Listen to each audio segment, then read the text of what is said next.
যথেষ্ট সাড়া পেয়েছি। কালকে আমি একটা এলাকায় গণসংযোগ করেছি, অনেক লোক আমার সাথে ছিল, অনেক লোক। জনগণ বলবো ওই জায়গায় গিয়ে যদি জিজ্ঞাসা করুন, যে কোনো লোক বলবো যে সালাম চৌধুরী গণসংযোগে বিজয়নগর এলাকায় কেমন লোকজন ছিল, যথেষ্ট লোকজন ছিল। আমি আশাবাদী ইনশাল্লাহ আমি সব জায়গায় আমার জনপ্রিয়তা আছে, আমি বিভিন্ন বোর্ডে জয়লাভ করবো ইনশাল্লাহ। আচ্ছা, আমার এলাকার রাস্তাঘাটের উন্নয়ন যথেষ্ট হয়েছে, এটা ধারণার চেয়ে বেশি। সাবেক মেয়র আজম নাসিরউদ্দিন মহোদয় চট্টগ্রাম মহানগর আওয়ামী লীগের সাধারণ সম্পাদক পদে উনি আমার চাহিদা অনুযায়ী আমাকে বরাদ্দ দিয়েছেন, কখনো কৃপণতা করেন নাই। সেই সুবাদে ওনার সহযোগিতার কারণে আমি আমার এলাকার রাস্তাঘাট সাজিয়েছি, যথেষ্ট উন্নয়ন করেছি। জনগণ কোনো কমপ্লেন দেবে না।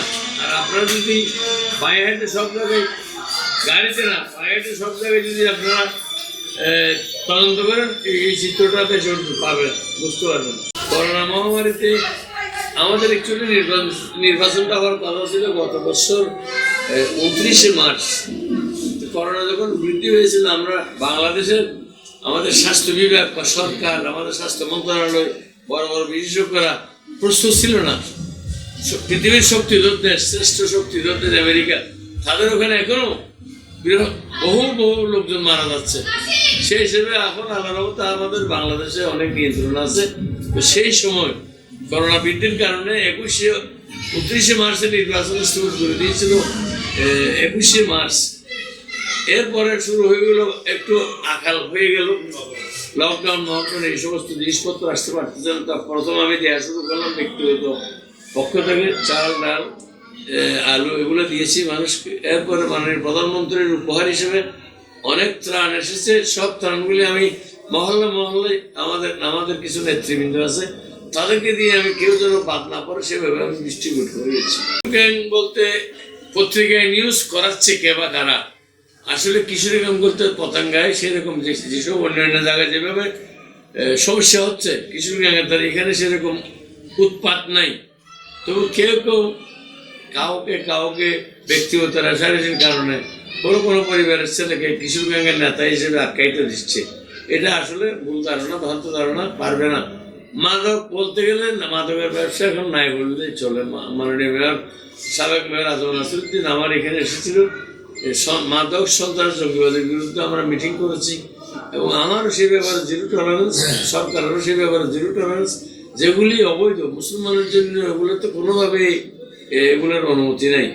মদ খাওয়া, আপনার সন্ত্রাসী কর্মকাণ্ড, এগুলো তো কোনোভাবেই অ্যালাউ করেন, ইসলাম সেগুলোকে অনুমতি দেয় না। মুসলমান দেশ আমরা, পৃথিবীর মধ্যে আমরা একটা মুসলমান দেশ, আমরা কীভাবে অন্যায় অনৈতিক কাজগুলি করি, সেটা সম্ভব না।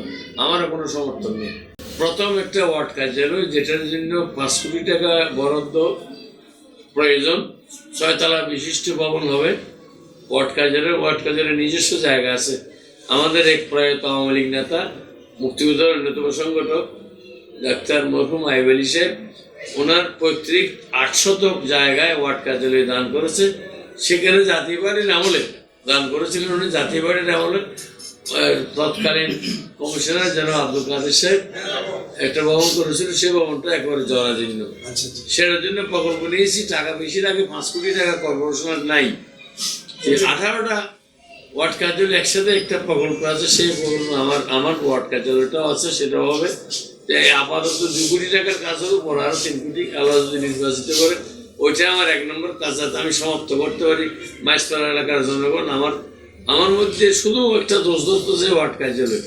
আরে বাবা, চলাফেরার হাঁটাগুলো রাস্তাটা করে দিলাম, এটা তো কম না। কোনো অলি গলি বাদ নেই যে উন্নয়ন হয় নাই, এখন এটা হবে। তারপরে ধরুন একটা নিরাপদ মাতৃত্বের জন্য মা বোনদের একটা ম্যাটারনিটি খুবই দরকার। শীতকালীন সময়ে কাঁচা করে আগুন লাগে, ফায়ার স্টেশন দরকার।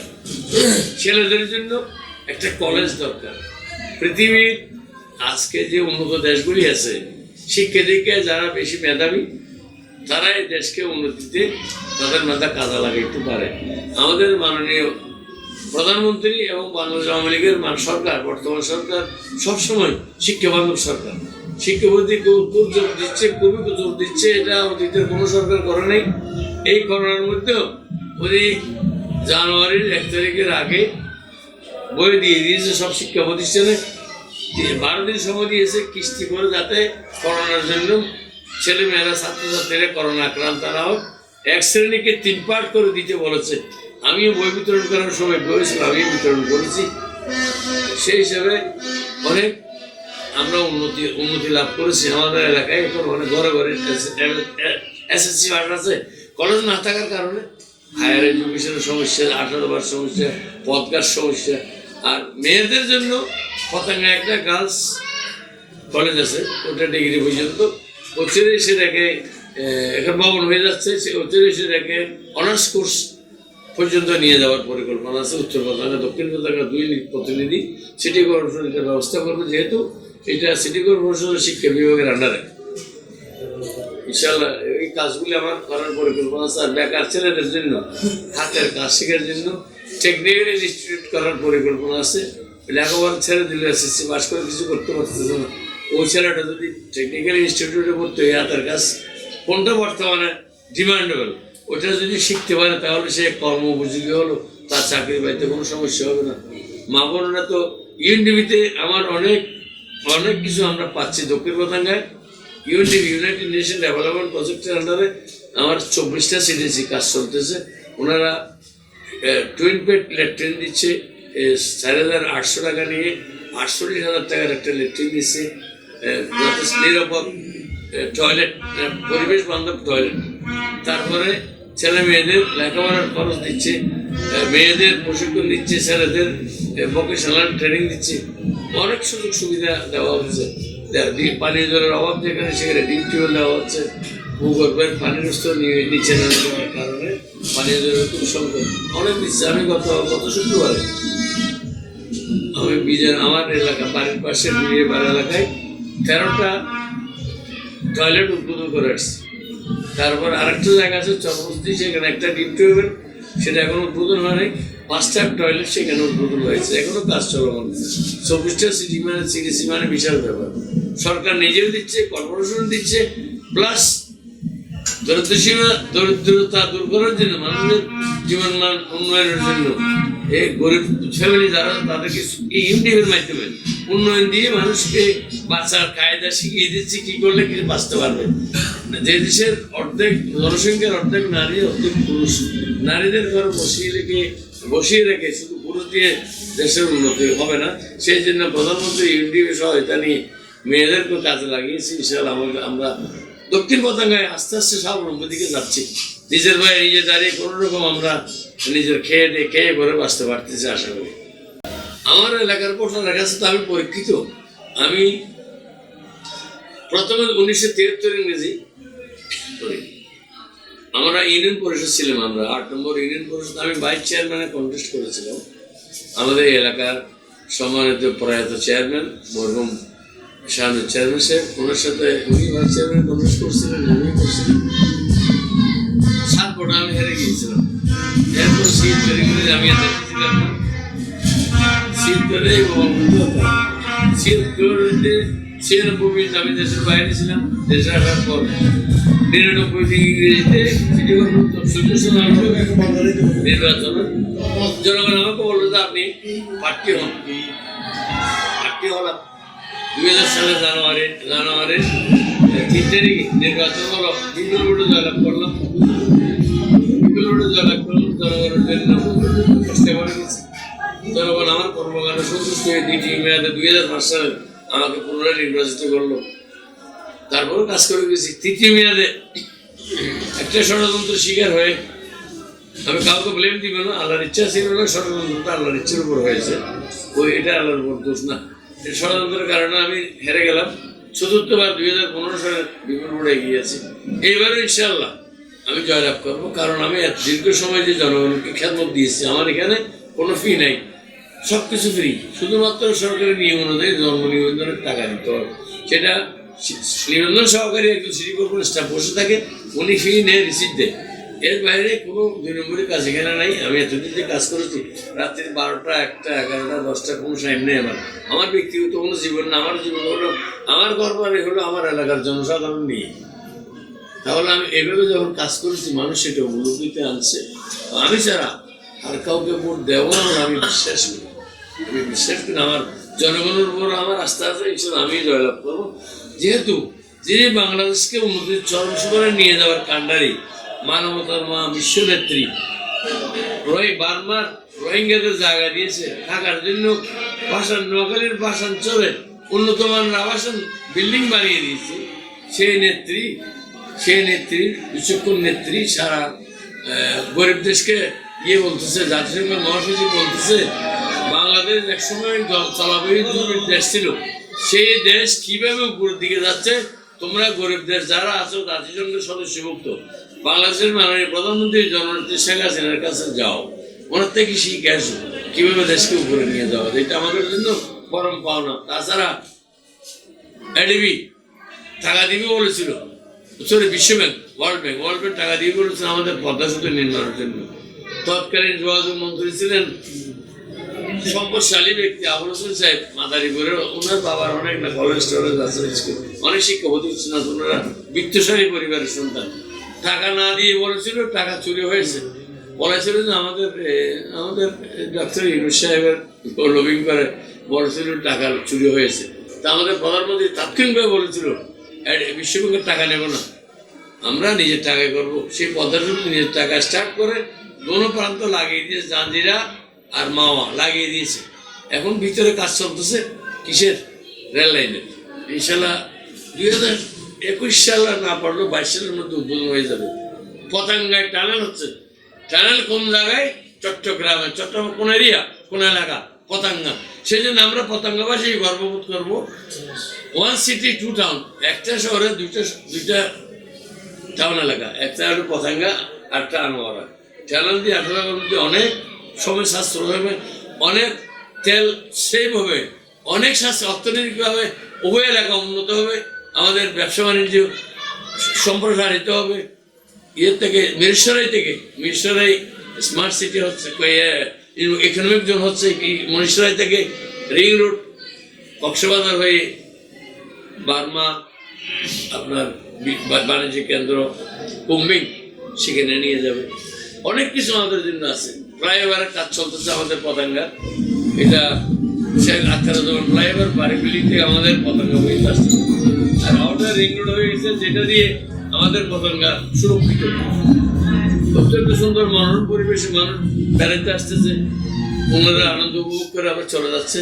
তবে এই সি বিচকে দৃষ্টিনন্দন করার জন্য সরকারের পদক্ষেপ নিতে হবে। আমি সরকারের কাছে এলাকার একজন ছেলে হিসেবে, এলাকার জনপ্রতিনিধি হিসেবে আমি দাবি জানাবো, আমাদের পতাঙ্গার সমুদ্র সৈকতের প্রতি দৃষ্টি দিয়ে তারা যেন বেসামরিক বিমান চলাচল পর্যটন মন্ত্রণালয় তারা যেন ভিজিট করে, করণীয়টা করে।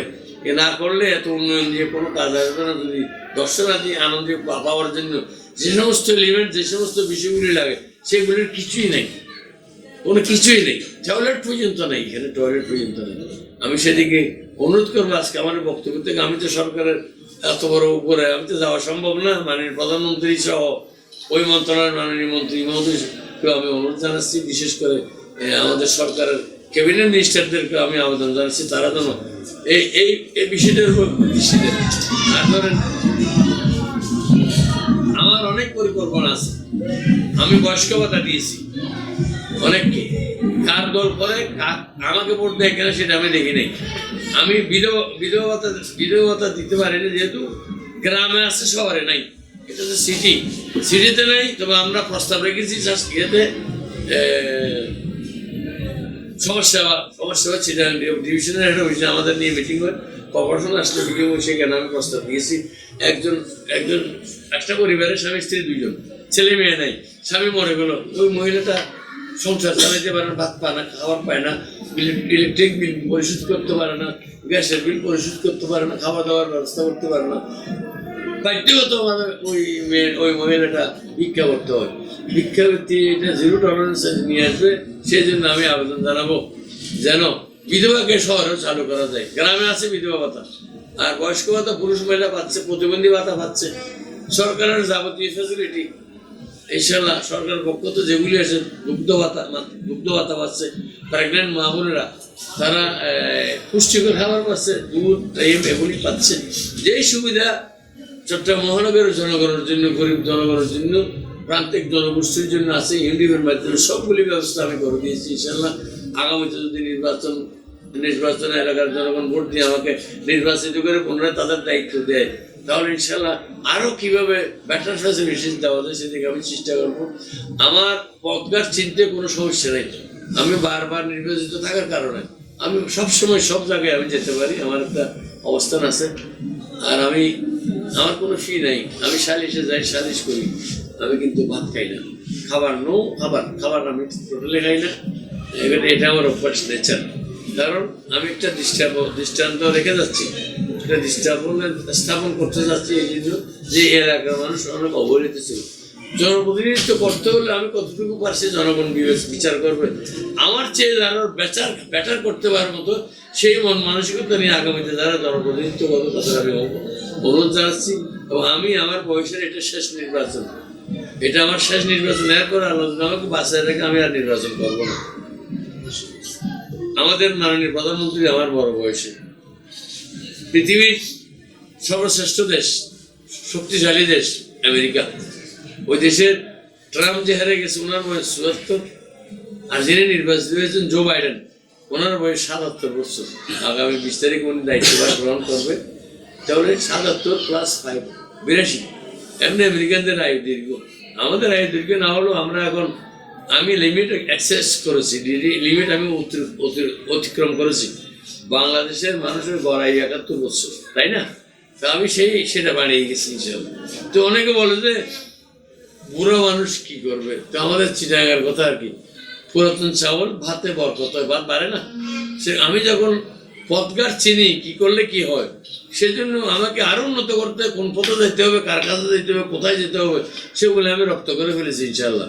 আমার কোনো আত্মীয় স্বজন বাড়িতে আমি যাই না, কোনো আমার ব্যক্তিগত কোনো কিছুই ছিল না। সব আমি জনগণ নিয়ে আমি সর্বক্ষণ টাইম কাটিয়েছি। আর কর্পোরেশন আর জনগণ, এর বাইরে আমি কোনো কাজ করি নাই। পরিশেষে আজকের এই